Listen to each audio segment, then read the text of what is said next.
എന്നെ മാറില നച്ച് രാവണനെത്രയോ കനവുകൾ കണ്ട്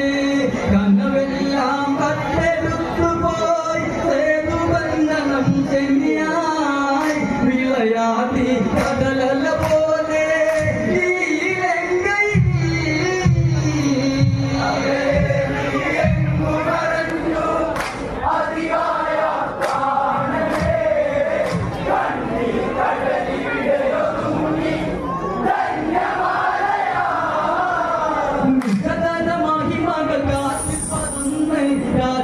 രാജനും ഇവിടെ തളർന്ന് വാനരാക്കുവിളിച്ചുതിമിർത്ത് ഓമനയാകിയ മകനും മകന്ന് പണ്ടതികായന് മാറിയ നച്ച് രാവണനെത്രയോ കനവുകൾ കണ്ട്